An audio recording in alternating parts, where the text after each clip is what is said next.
Salut les amis, ça y est, c'est l'heure de faire le papier pour la plus belle course de pur sang de l'année en Europe, et peut-être même dans le monde, soyons chauvins. Le 100e prix de l'Arc de Triomphe, une édition extraordinaire. Ça va pas être simple d'éliminer des chevaux dans cette course, mais pourtant, comme dans tous les quintés, du plus petit au plus haut niveau, il va falloir faire des choix. On fait le papier de l'Arc, tout de suite.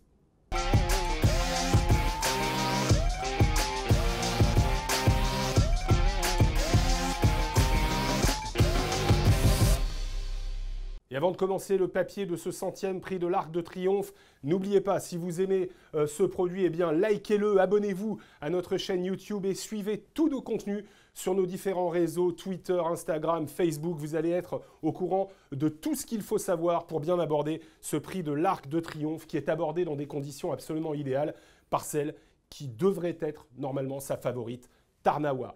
Un 5e succès pour le prince Karim Aga Khan dans cette grande course qu'est le prix de l'Arc de Triomphe, c'est possible. Un 3e, pourquoi pas, pour Christophe Soumillon, qui a déjà gagné 2 fois avec Dalakani et Zarkava la course la plus prestigieuse pour le prince. Et puis un 1er, qui sait, pour l'expérimenté entraîneur irlandais Dermot Weld. Tarnawa a eu une préparation toute l'année axée sur cette course. Elle a effectué une sortie préparatoire dans les Irish Champion Stakes remarquable. Devant, c'est Saint-Marc Basilica qui va beaucoup pencher sur sa droite. Celui que l'on considère peut-être comme le meilleur pur sang européen de l'année et qui depuis a pris sa retraite va gêner la progression de Tarnawa qui va néanmoins remarquablement terminer pour se classer 2e à moins d'une longueur de ce champion qui est Saint-Marc Basilica. Tarnawa qui a déjà montré son aptitude à Longchamp, c'est un atout non négligeable. Elle avait l'an passé gagné de très belle façon le prix Vermeil face à Rabia, qui allait ensuite se classer 5e dans l'Arc, pendant que Tarnawa, qui est ici, allait concourir dans le prix de l'Opéra, l'enlever et le classement de Rabia dans l'Arc. Et le niveau de l'édition de l'Arc l'an passé donnait peut-être des regrets à ceux qui voyaient une très belle chance à Tarnawa dans le prix de l'Arc de Triomphe. Tarnawa qui sera donc normalement incontournable. Si elle ne gagne pas, elle serait très décevante en ne participant pas à l'arrivée. Rabia est l'invitée surprise. Vous l'avez vu, se classer seconde de Tarnawa dans le Vermeil l'an passé. Elle est 5e de l'Arc l'an passé également. Elle a été clairement en dessous de son meilleur niveau lors de ses premières courses. Mais Jean-Claude Rouget, son entraîneur, qui avait opté dans un premier temps pour courir le prix Royal-Lieu la veille de l'Arc, a finalement changé son fusil d'épaule. L'un des derniers travaux sérieux de Rabia a dû l'enthousiasmer. Il a décidé de tenter sa chance finalement en début de semaine dans le prix de l'Arc de Triomphe parce qu'également Tarnawa, à l'occasion de cette victoire dans le prix de Pomone, a montré qu'elle était sûrement revenue à son meilleur niveau. Et Rabia, à son meilleur niveau, a une chance, surtout qu'elle a l'aptitude au terrain souple pour se classer à l'arrivée de ce prix de l'Arc de Triomphe. Le terrain qui devrait être au minimum très souple, mais on va sûrement tirer sur du collant, voire sur du lourd dimanche. Et ça pourrait être un handicap pour Love. Love dont on connaît l'appétence pour les pistes bonnes, au mieux souples. Mais Love, malgré l'aide de Lanfranco Dettori, le record jockey dans le prix de l'Arc de Triomphe avec 6 succès, va avoir du mal à se sortir d'une piste trop profonde. Et comme les prévisions météo ne sont pas bonnes, on annonce environ 25 mm de pluie d'ici dimanche matin sur la piste de Longchamp. Ça devrait être un handicap pour Love, qui n'en reste pas moins une jument exceptionnelle. C'est la plus titrée du lot en termes de victoire au niveau groupe 1. Elle en a gagné 5, elle était présente au plus haut niveau à 2 ans. Mais il faut bien reconnaître que cette année, elle a été en dessous de son meilleur niveau, étant notamment battue par Alan Queer, dont on reparlera dans quelques instants, un 3 ans qui peut être la belle surprise de cet arc. Dans les Judgment International Stakes à Ascot, elle avait également été très nettement devancée par les King George, dans les King George par Adayar, qui sera lui un des favoris pour l'écurie Godolphin. Vous avez compris que pour Love, il y a quelques points d'interrogation. On va voir si on a la place de la garder. Autre cheval d'âge au départ de cette course, c'est Broome. Broome qui sera piloté par Yutaka Take, crack jockey japonais, mais Broome qui n'a clairement pas les titres pour être considéré comme une première chance et même comme une possibilité sérieuse dans cet Arc de Triomphe. On notera simplement qu'il a réussi à gagner son groupe 1, le Grand Prix de Saint-Cloud, devant Ebaïra, devant Gold Trip, devant Innsbruck, mais il y a meilleur au départ du 100e prix de l'Arc de Triomphe cette année. Évoquons le cas maintenant des Japonais. On est passé du jockey japonais aux chevaux japonais, à commencer par Deep Bond, dont on peut quand même se demander s'il a le niveau d'une course comme celle-ci. Les Japonais ont échoué avec de véritables cracks dans cette épreuve. Ils ont échoué avec Orfèvre, ils ont échoué avec El Condor Pasa, et ils délèguent Deep Bond, entre autres, on va parler de Chronogenesis tout à l'heure, mais Deep Bond, malgré sa belle victoire dans le prix Foix, où il ne battait que Broome, dont on a compris que ce n'était pas une première chance, semble avoir fort à faire. Il n'a pas gagné de groupe 1 dans son pays. C'est un cheval de bon niveau, Deep Bond, mais il n'est pas. Il a été deuxième de groupe 1, mais il n'en a pas gagné. Il n'est pas, a priori, de la trempe des meilleurs chevaux de l'Arc. Notez que dans cette épreuve de groupe 1, le Tenosho, au printemps, il avait terminé deuxième de World Première, qui n'est pas non plus un pur sang de top niveau au Japon. Bon, voilà, Deep Bond, vous avez compris, ça semble compliqué. Par contre, les Japonais nous délèguent une jument de très haut niveau, une jument de 5 ans. C'est pas facile de gagner le 5 ans hein, pour une jument dans l'Arc, ça n'a pas été fait depuis Corrida dans les années 50 et récemment, notamment Enable et Trèves ont échoué dans cette course. Néanmoins, 4 groupes 1 au palmarès de Chronogenesis. Chronogenesis qui s'est essayé avec son jockey Oisin Murphy sur la piste souple des Aigles lors de son travail d'entretien. C'était pas un travail sérieux, mais on voulait tester un petit peu la façon dont elle se sortait d'une piste assouplie. Et Oisin Murphy a déclaré à nos reporters d'Equidia qu'il avait beaucoup aimé l'action de la jument, qui est une vraie jument de groupe 1, qui a gagné le Takarazuka Kinen pour la deuxième fois. Elle l'avait déjà gagné en 2020 au début de l'été. C'est une vraie jument de groupe 1. Le seul problème, c'est qu'elle a tiré le 14 à la corde, qu'elle débute à Longchamp. Et ça, c'est quand même quelque chose de très questionnant. Maintenant, les Japonais ont changé leur fusil d'épaule avec cette jument. Ils ont eu l'habitude, par le passé, avec leur première chance, d'arriver assez tôt, de préparer, etc. Elle, Chronogenesis, elle a testé sa faculté à se déplacer à la fin de l'hiver, à Dubaï. Elle avait très bien voyagé et elle avait réalisé une course magnifique dans la Dubaï Schéma Classique sur le gazon, terminant en même temps quasiment que Mishrif, un crack cheval entraîné par John Gosden. Vous voyez, Chronogenesis avait eu un parcours remarquable. Elle montrait clairement ce jour-là qu'elle avait le niveau pour venir courir un Arc de Triomphe. Son voyage en France, elle est arrivée quelques jours seulement avant de s'aligner dans le prix de l'Arc de Triomphe. Elle est arrivée vendredi dernier sur le site cantilien. C'est remarquablement passé. Elle va être sûrement redoutable. Reste l'aptitude au terrain, la place à la corde et le fait qu'elle découvre Longchamp. On parle un peu de Torquator Tasso, qui est un Allemand qui nous vient du Grand Prix de Baden-Baden. Attention quand même, parce que cette course, le Grosser Preis von Baden, nous a parfois livré des lauréats surprises. Vous vous souvenez de Marion Bard? Marion Bard, c'était en 2002. Il avait gagné ce Grand Prix de Baden avant de venir gagner. Il y avait également Dane Dream, une jument allemande, qui a le record de l'Arc en termes de chrono. Et puis, auparavant, il y avait déjà eu Star Appeal, qui est le plus gros outsider à s'être jamais imposé dans un prix de l'Arc de Triomphe. Clairement, Torquator Tasso, qui est lauréat de 2 groupes 1, n'a pas battu dans ce Gros Prix de Baden-Baden des chevaux qu'on peut considérer comme des premiers plans européens. Donc, au niveau de la ligne, ça semble compliqué, mais méfions-nous quand même, peut-être, si vous avez la place de faire des combinaisons élargies, parce que ce Grand Prix de Baden-Baden a parfois été une pépinière de talent pour le prix de l'Arc de Triomphe. Bon, on a fini avec les chevaux d'âge.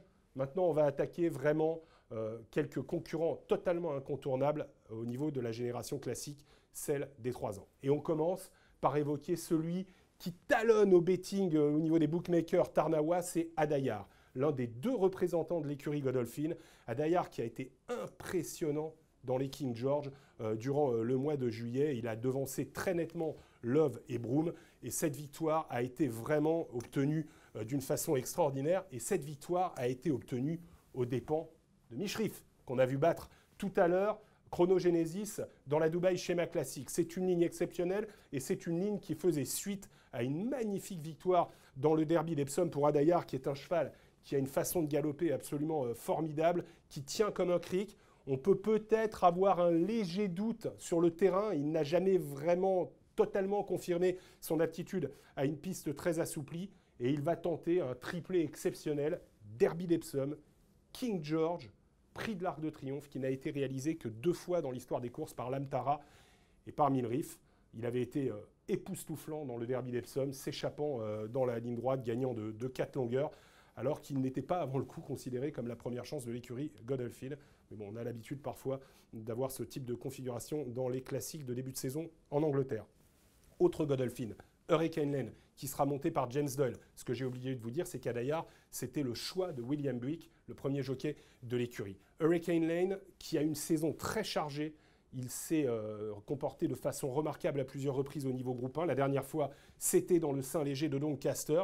Il va devancer très nettement Mojo Star, qui sera au départ, lui aussi, de l'Arc de Triomphe, dont on va reparler dans quelques instants. Regardez le succès ridicule de facilité de Hurricane Lane, qui, contrairement à son compagnon d'entraînement et d'écurie à Dayard, a déjà prouvé son aptitude aux pistes vraiment souples. Hurricane Lane, qui a en plus déjà prouvé son aptitude à la piste de Longchamp, puisqu'il s'est imposé dans le Grand Prix de Paris. Alors ce jour-là, Hurricane Lane, en plein cœur du mois de juillet, avait été posté très tôt en deuxième position par son jockey. Vous avez vu qu'en retrait, Alan Queer, qu'il va retrouver aujourd'hui, avait longtemps attendu. Alan Queer va bien finir, refaisant un peu de terrain sur quelques-uns de ses adversaires, mais pas sur Hurricane Lane, qui s'imposait très nettement dans une course qui avait été un peu spéciale, qui avait été assez tactique. Il n'est pas exclu que Alan Queer puisse terminer un peu plus près de Hurricane Lane, qui a une saison très chargée. Au contraire du cheval entraîné par William Agas. Regardez, n'a pas beaucoup couru cette année. Il a évité le derby d'Epsom. Il a gagné ce qu'on peut considérer comme le derby d'Ascot, les King Edwards. Il a ensuite eu ce comportement dont on a parlé dans le Grand Prix de Paris et il a effectué une dernière sortie estivale dans les Juddmonte International Stakes où il a été battu à la régulière par Mishriff, mais sur une distance de 2050 mètres, qui n'est peut-être pas sa meilleure distance. Il revient sur 2400 mètres. Il a une chose qui parfois, dans l'arc, en fin d'année, est très importante. Contrairement, vous l'avez vu, à Hurricane Lane, qui a quand même pas mal couru, il a de la fraîcheur. Et ça peut faire la différence. Et il a également l'aptitude à une piste souple, voire plus.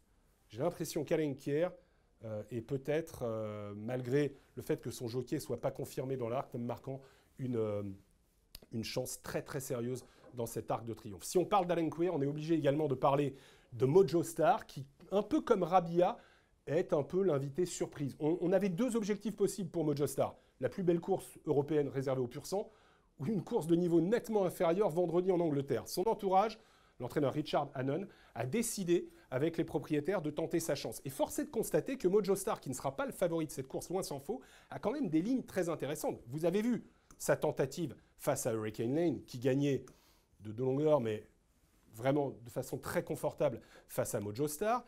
Mojo Star, qui avait été très malheureux à mi-ligne droite, où il avait été tamponné entre 3 adversaires dans le derby d'Irlande, enlevé une nouvelle fois par Hurricane Lane. Il ne l'aurait pas battu, mais il aurait certainement terminé beaucoup plus près que les 10 longueurs qui le séparaient quasiment de Hurricane Lane.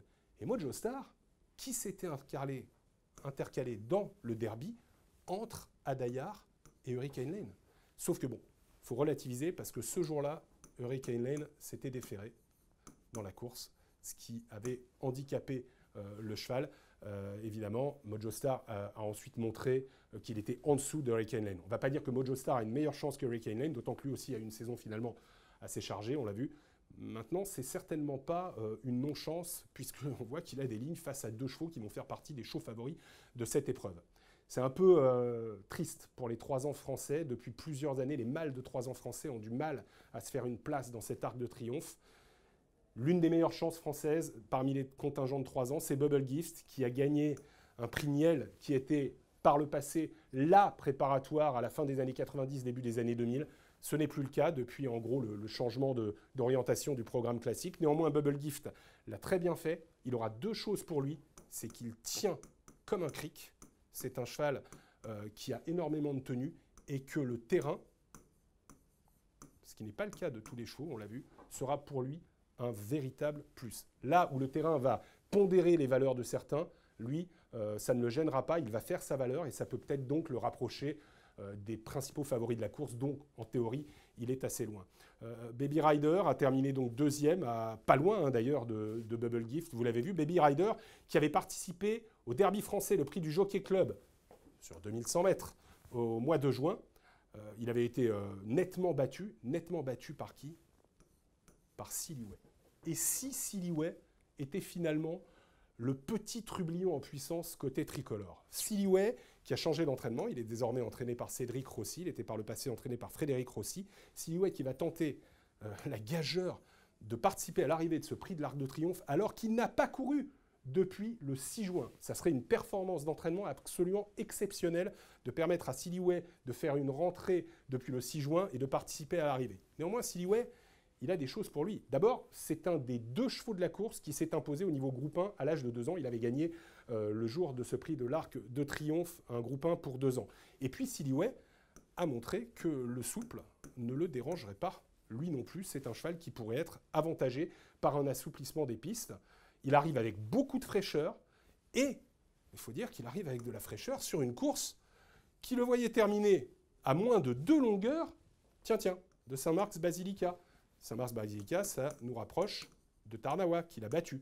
Alors certes, Saint-Marc's-Basilica, à l'occasion de ce prix du Jockey Club, enlevé son 2e groupe 1 de l'année en France. Il n'était pas encore forcément le cheval qu'il était au plein cœur de l'été, où il est vraiment devenu le meilleur pur sang de 3 ans en Europe.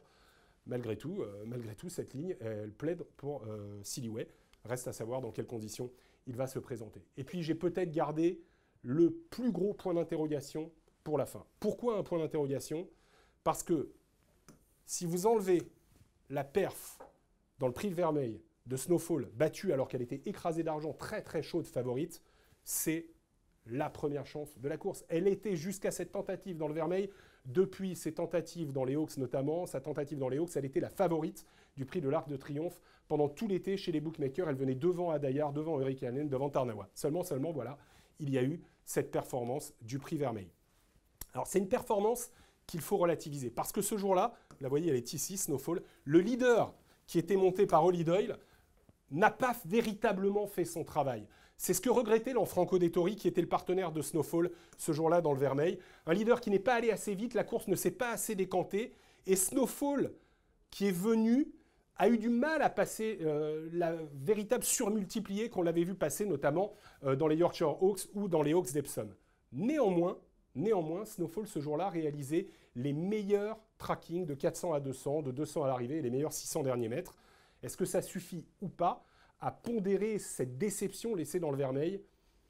Je dirais oui et non. Maintenant, il y a 2 choses qu'elle a pour elle. C'est une multiple gagnante de groupe 1. Elle a gagné à la rigolade les Yorkshire Hawks et surtout, elle avait été hyper impressionnante, s'imposant non pas de 15, mais de 16 longueurs dans les Hawks. C'est tout simplement le record. Jamais une pouliche dans les Hawks d'Epsom ne s'était imposée par une telle marge sur la 2e. On dirait le lot des pouliches de 3 ans en Angleterre n'est peut-être pas exceptionnel et ce lot n'était peut-être pas un très grand lot, certes, mais regardez la manière et regardez surtout l'état de la piste ce jour-là.